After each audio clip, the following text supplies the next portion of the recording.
Hello, my name is Nick Davis with Team Davis Remax Premier Group. We live and work here in the Tampa Bay Area. And what I'd like to talk to you today about is using unlicensed vendors, contractors to do work on your house, and why it's really not such a good idea. And there's an old expression that I'd like to share with you. When you shop by price, you usually pay for it twice. Let's get started. Okay. Um, I know that people may be having difficulties with the economy, rising prices, and you've got to do work around your house.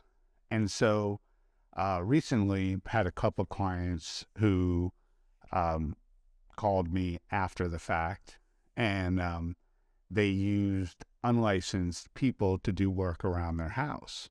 And the problem with this is that there's a lot of stuff around your house that there's a code for it, a building code, or permits have to be pulled. And a lot of times, these unlicensed vendors aren't going to do the things correctly.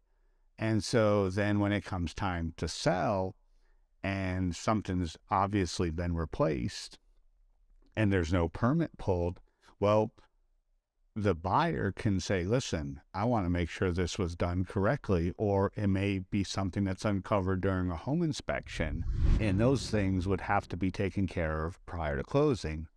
So I'll give you a couple examples. This happened to one of our clients. The door going from the garage into the house, they wanted to replace it with a new door.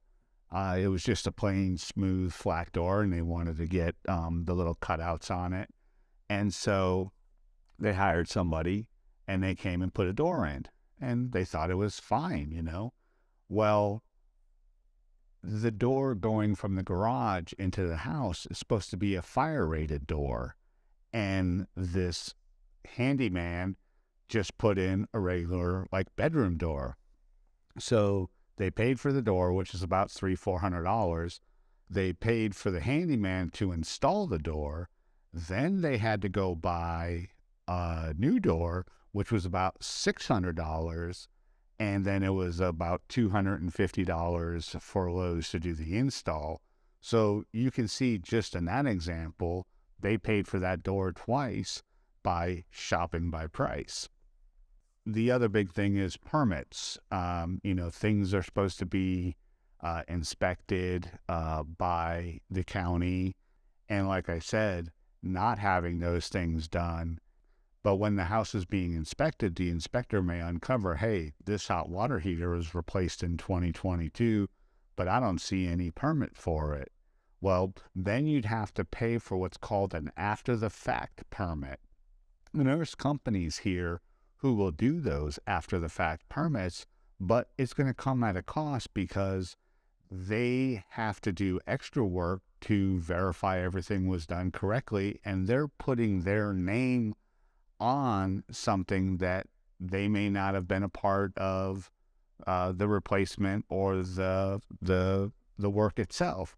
So saving yourself a few dollars, up front could definitely cost you money in the end, and it's just not worth it. So if you need a referral to any type of service or vendor, just give us a call first, because, all the vendors that we would recommend to people are people we've used, around our house, through our property management business that we do as well.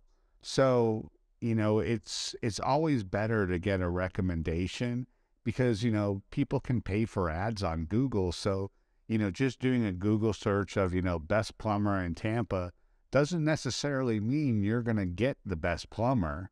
So, like I said, hopefully this video helps you out. And if there's a subject that you'd like us to discuss or make a video about, just leave a comment down in the comment section, And if you need help purchasing or selling a home here in the Tampa Bay area, just give us a call, 813-300-7116.